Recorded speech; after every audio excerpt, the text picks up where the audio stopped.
Greetings, peace and blessings, everybody. Welcome on this wonderful Monday. Hoping everybody woke up in a good mood, optimistic, with a productive mindset. We're going to get right off into it, right? So, the topic today is do we fall in love with people's potential or do we look at reality? I find that when it comes to women looking for potential characteristics in men, that we often find disappointment when it's all said and done, right? And the reason I feel, or one of the reasons I feel that that is because a lot of the times we place expectations upon men that they don't envision for themselves. We have a picture of what we think a man should walk like, talk like, exude certain characteristics like, look like, speak like, communicate like. And as women, we have, in my opinion, we tend to have a manipulative perspective, even when we may not realize that that's where we are in our intention. A lot of times, that is an underlying motivation is to yield the outcome that we are looking to yield, right?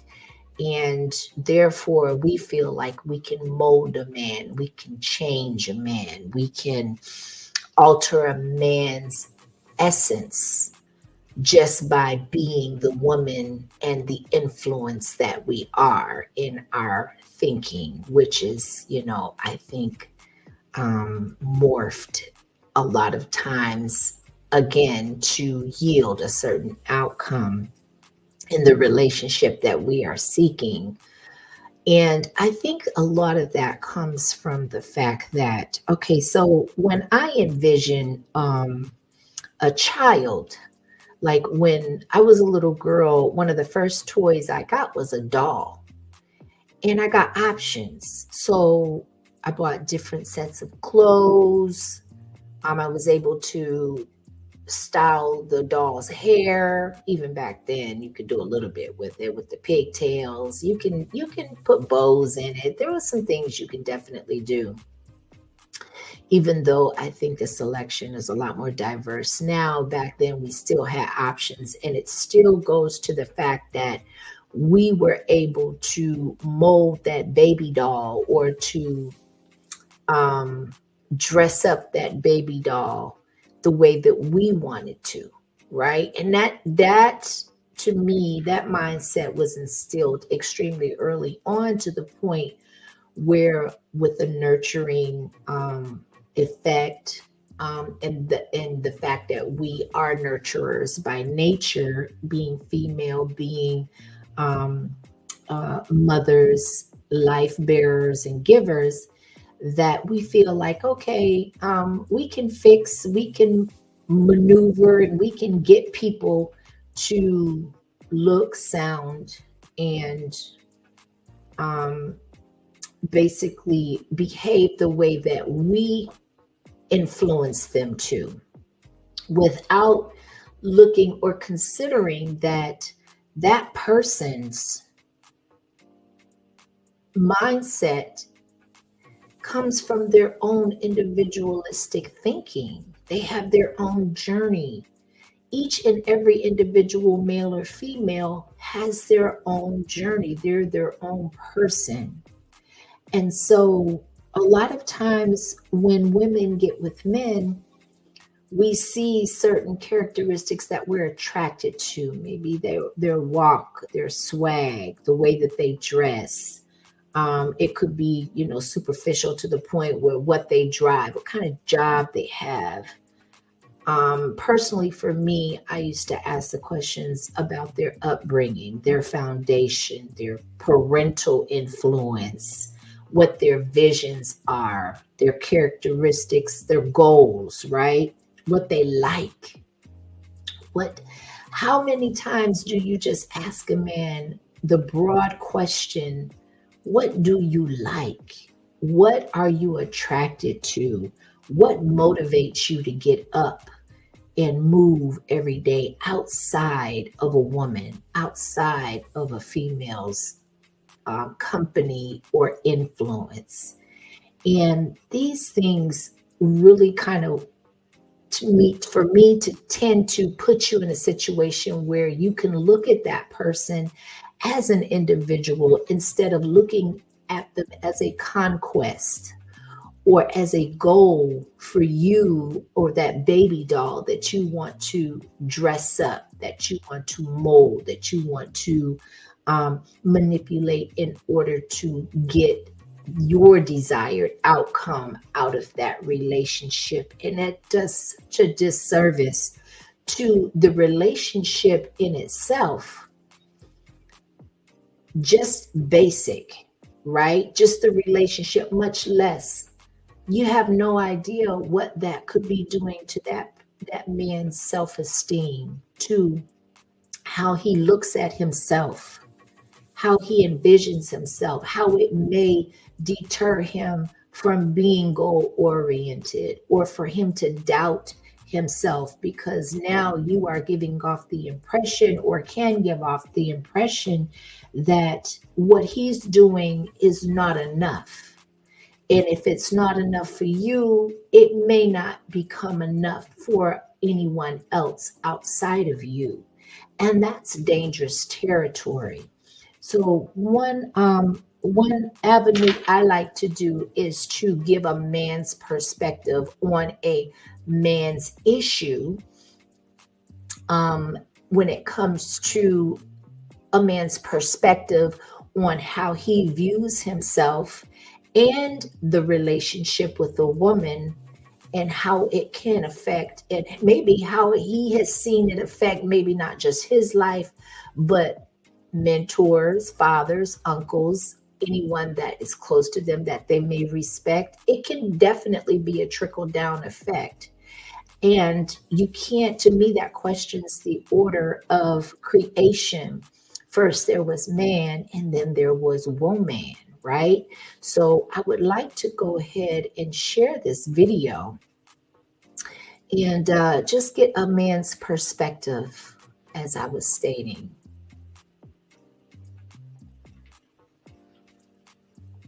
Or that he wants himself to be one. You start believing in the potential that he never said he had. That's the problem. You guys keep assigning potential to a man just because you like him, and you never asked him, what did he want for his life? You want him to be better. Does he? Boom. It's real easy to tell somebody what you want for them, but how unselfish and how grounded can you be when you ask them, is this something that you envision for you? This is your life, your journey, your walk, your experiences, and whatever your decisions are will yield your outcomes outside of me. We can be in a relationship, but at the end of the day, I am who I am and you are who you are. Let's continue. Some people are comfortable where they are. And baby girl, if you can't love him where he is, you need to leave him. And you cannot hold that against him, because you were unsuccessful, and you will be unsuccessful if you are with someone because of their potential and you are not there because of the reality of where he is now and where you are now. You want to mold someone? Get a pet. A man is not supposed to be your pet project. A man, by the time you meet him, he has gotten to where he is for a specific reason, and it is through the fault of yours If you see this man, there are red flags all over the place. You choose to ignore them due to the fact that you think that you have the power to change him. What a mistake. You are doing this. You're trying to force your expectations on him. You can not grow this man into one. No matter how much you love him, no matter how much you want this to work, you cannot make him want better for himself. Y'all. Okay, so let's talk about that for a second. You cannot create a man when you have joined with a person that is already considered a man. That man had experiences, had years, had journeys, had life lessons way before you came.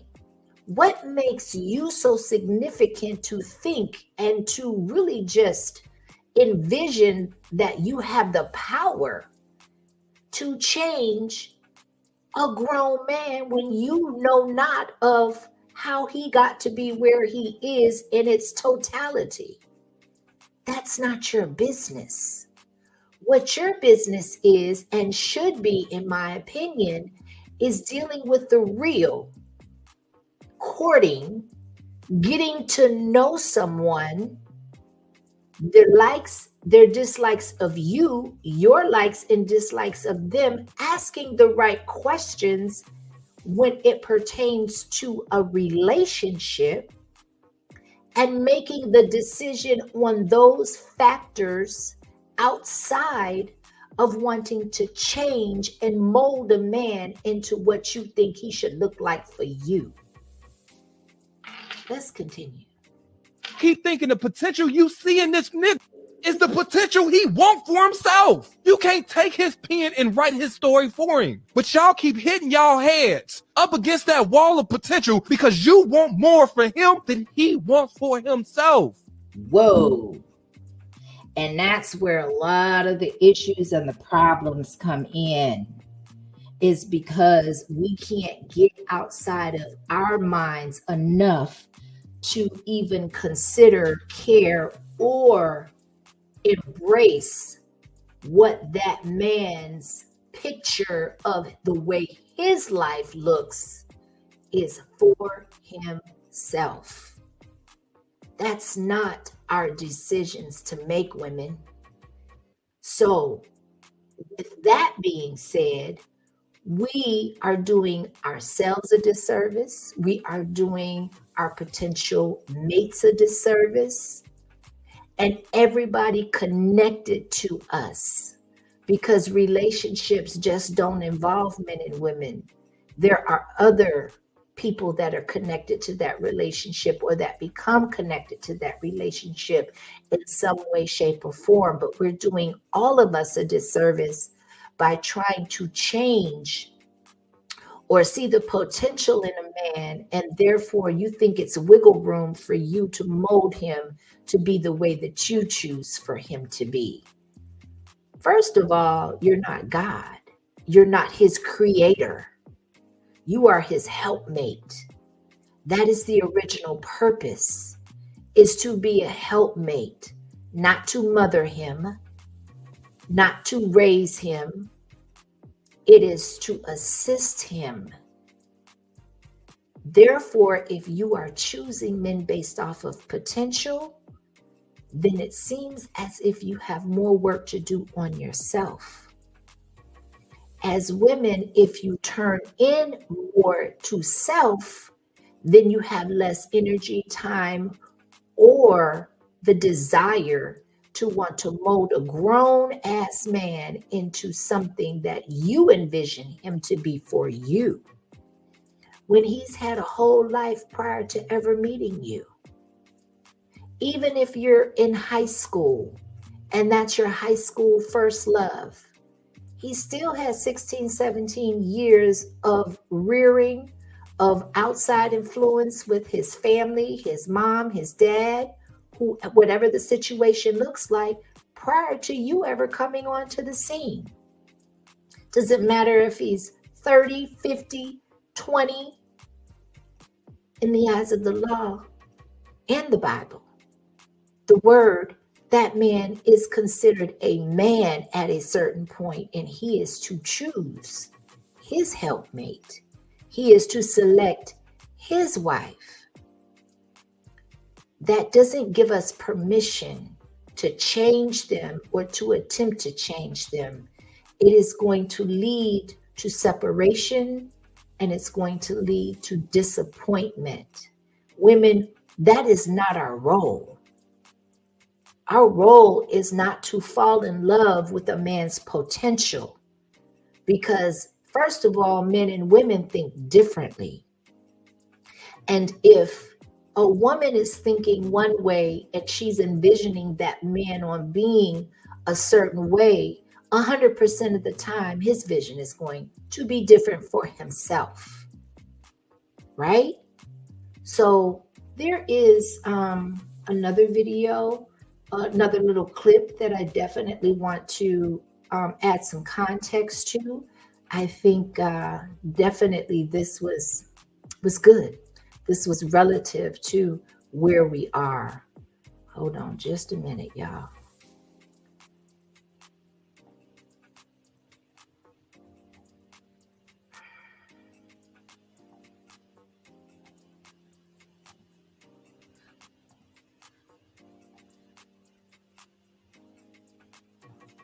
Feel like we just need to stop falling in love with other people's potential and start falling in love with our own. Like, instead of looking at a man and being like, I can fix him, we need to just like pivot a little bit and look in the mirror and be like, I can fix her. Because that is the only time that you will make that statement and actually have a chance at being right. Like, instead of looking at a man and being like, I see so much greatness in him and I'm going to nurture that. Again, pivot, look in the mirror and be like, I see so much greatness in you, babe, and I'm going to nurture that. Instead of looking at a man and being like, I'm going to prioritize your feelings and be your peace. Again, let's pivot to the mirror and say, baby girl, I'm going to prioritize your feelings and be your peace. You literally cannot go wrong falling in love with your own potential. There is so much greatness in you, and it is so untapped because you're spending so much time trying to see greatness in others. A woman's ability to see potential and nurture it into something real and tangible and meaningful is wasted on men. It is wasted on people who do not see the same potential in us as we see in them. Because who's seeing your potential, babe? Who's seeing your greatness? Not that man. So basically what I get from that, and I thought that that was really powerful in the fact that you need to focus more on you. You need to always try to do better, be better, become better, and become better versions of what your higher power created you to be. It is not our job. It is not our responsibility. It is not our duty. It is not our calling. It is not within us. And we are not given the ability to decide what a man should look like. There was a saying a pastor said one time. He went into a store, and there was a lady that kept walking up behind him and asking him, is there anything I can do to help you? Are you looking for anything specific?